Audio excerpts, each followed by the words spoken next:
Burma దేశంలోనికి మరి అనేక మంది మిషనరీలు వెళ్ళినప్పుడు అక్కడ సువార్త ప్రకటిస్తే జైల్లో పెట్టేసేవాళ్ళు, వినేవాళ్ళు కాదు. అదోనీరామ్ జడ్సన్ అనే పుస్తకం దొరుకుద్ది, మీరు చదవండి.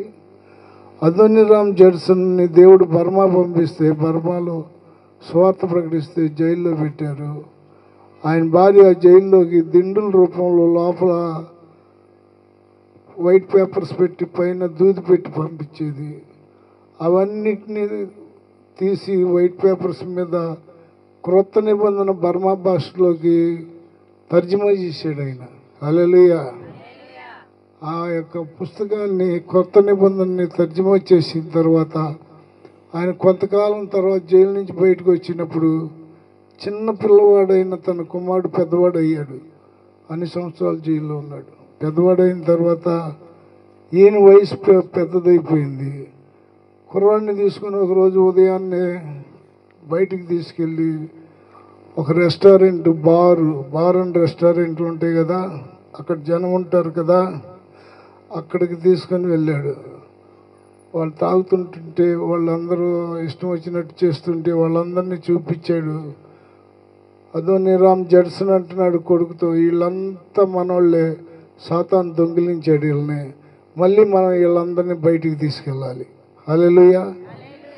వీళ్ళందరి కొరకు ప్రార్థన చేయాలి నువ్వని తండ్రి తన కుమారుడైనటువంటి అదోనీరామ్ జడ్సన్ కుమారుడికి పని అప్పచెప్పాడు. దేవుడు కూడా ఒక పని అప్పచెప్పాడంటే ఆ పనిని నువ్వు నమ్మి చేయటానికి సామర్థ్యం ఇచ్చే దేవుడు ఉన్నాడని విశ్వాసంతో చేయాలి.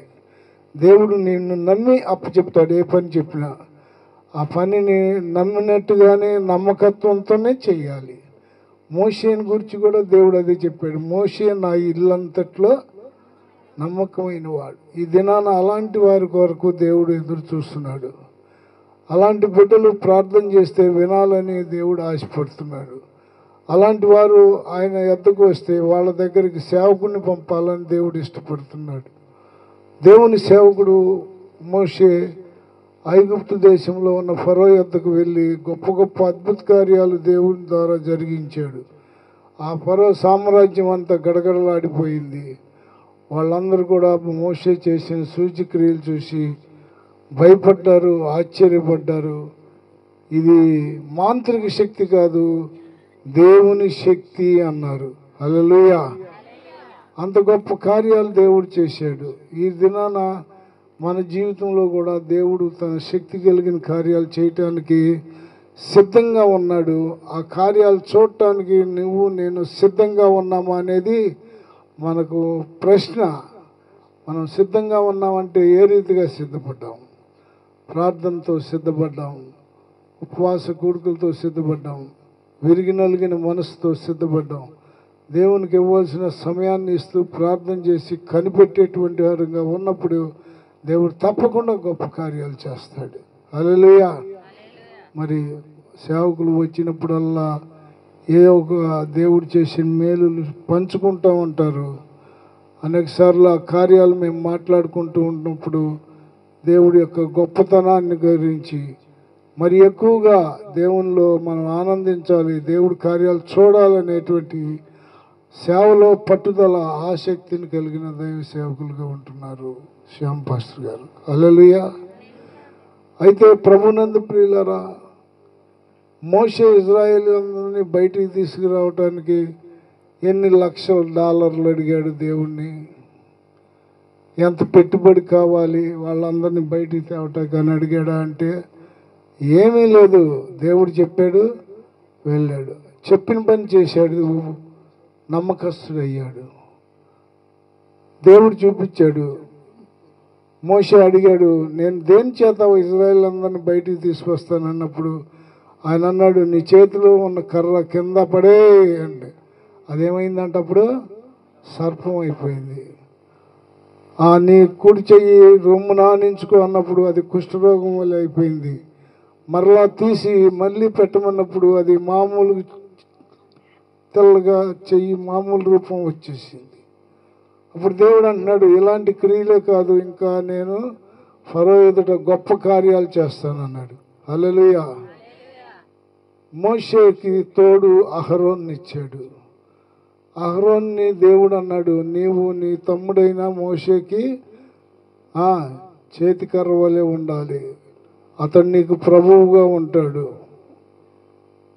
అతను చెప్పింది నువ్వు విని అది ఫరోతో చెప్పాలన్నాడు. హల్లెలూయా.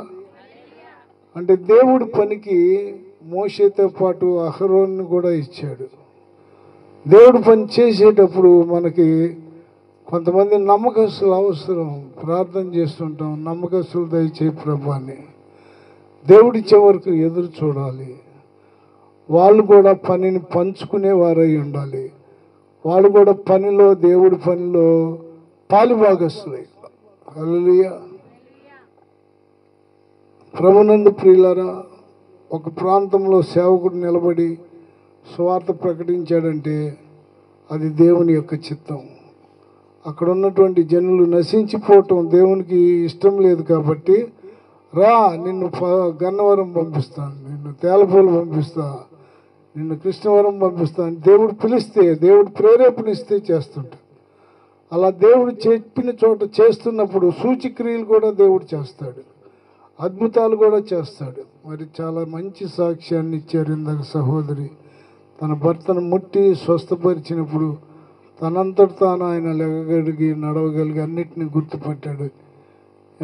ఏ న్యూరాలజిస్టు చేయలేని పని మన దేవుడు చేయగలడు. హల్లెలూయా. ఏ రోగాన్ని తగ్గించలేని సైన్స్ యేసు ప్రభు నోటి మాటతో అన్నీ నయమైపోతాయి. కుష్ఠరోగిని అన్నాడు, ప్రభా నీకు ఇష్టమైతే నన్ను శుద్ధునిగా చెయ్యంటే ప్రభు అన్నాడు కదా, నాకు ఇష్టమే, నువ్వు శుద్ధుడవు కమ్ము అన్నాడు. దేవునికి ఇష్టం లేని వాళ్ళు ఎవరు లేరండి. అందరికీ ప్రభు యేసుక్రీస్తు, అందరికీ ప్రభు. అందరిని ప్రేమించాడు, అందరి కొరకు ప్రాణం పెట్టాడు. అందరూ మారుమనసు పొందాలని ఆయన ఇంకా ఆలస్యం చేస్తున్నాడు. ఆ విషయాన్ని మనం జ్ఞాపకం చేసుకోవాలి. ఇక్కడ కూడి ఉన్నటువంటి దేవుని పిల్లలైన మీ కుటుంబాల్లో ఎవరో ఒకరు ఇంకా మిగిలిపోయిన వాళ్ళు ఉన్నారా లేదా? రక్షణ లేని వాళ్ళు. వాళ్ళ కోసం దేవుడు ఇంకా సమయం ఇస్తున్నాడంటే ఆ సమయాన్ని సద్వినియోగం చేయటం నీ పని. ఫరో దగ్గరికి వెళ్ళటం మోషే పని, వెళ్ళిన తర్వాత అద్భుతాలు చేయటం దేవుని పని. మొదట నీ పని ఏంటంటే ఇంటి వారి పేర్లు, ఇంట్లో ఉన్న మనుషుల పేర్లు దేవునికి చెప్పి ప్రార్థన చేయాలి, మొరపెట్టాలి. మన ఇరుగు పొరుగు వారు నశించిపోతున్న వారు ఎంతోమంది ఉంటున్నారు. మన ప్రార్థన స్వార్థపూరితమై ఉండి మన అవసరాలు అక్కర్లో చెప్పేదిగా ఉండేది కాదు. ప్రార్థన కాదు అది, అవసరాలు తీర్చుకునేది. ప్రార్థన అంటే ఇతరుల కొరకు విజ్ఞాపన చేసేది, మొరపెట్టేది.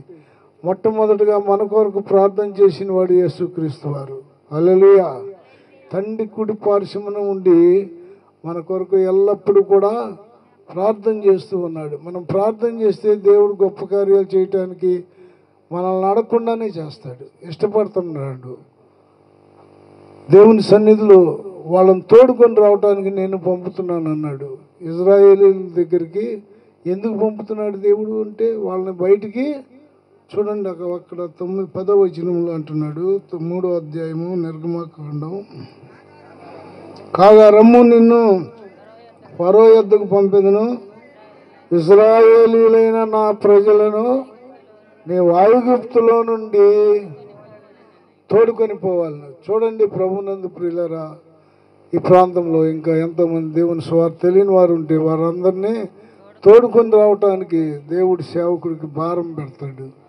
ఆ భారంలో పాలుభాగస్తులు అవటానికి నేను ఎందుకు రావాలి ఇక్కడికి అని పాస్టర్ గారిని అడిగాను. పిలిచినప్పుడు ఆయన అన్నాడు, ఇక్కడ సేవ ప్రారంభించి 3 సంవత్సరాలు అయిందండి అన్నాడు. నాకు చాలా సంతోషం వేసింది. ఇక్కడ మీరందరూ 3 సంఘాల వాళ్ళు కానీ లేకపోతే పక్కన నుంచి ఈ ఊర్లో నుంచి వచ్చిన వాళ్ళే కానీ మొత్తానికి మిమ్మల్ని అందరినీ ప్రభు ఈ రాత్రి గమనిస్తూ ఉన్నాడు. ఆయన కనుదృష్టి మీ మీద ఉంది. ఆయన చెవులు మీ ప్రార్థనలు ఆలకిస్తుంటాయి. కాబట్టి దేవుని సన్నిధిలో మీరు మామూలు మనుషులు కారు, దేవుని చేత ఏర్పరచబడిన వారు. హల్లెలూయా. దేవుని చేత ప్రత్యేకించబడిన వారు, దేవుని సొత్తైన ప్రజలు. మీలో ఉన్న చీకటిని పారదోలి ఆశ్చర్యకరమైన తన వెలుగులోనికి పిలిచినటువంటి దేవుని గుణాతిశయాలను మీ వారందరికీ ప్రచురం చేయటానికి పరిశుద్ధ జనం దేవుని చేత పిలువబడిన దేవుని సొత్తై అన్నారు అంటున్నాడు దేవుని వాక్యం. హల్లెలూయా.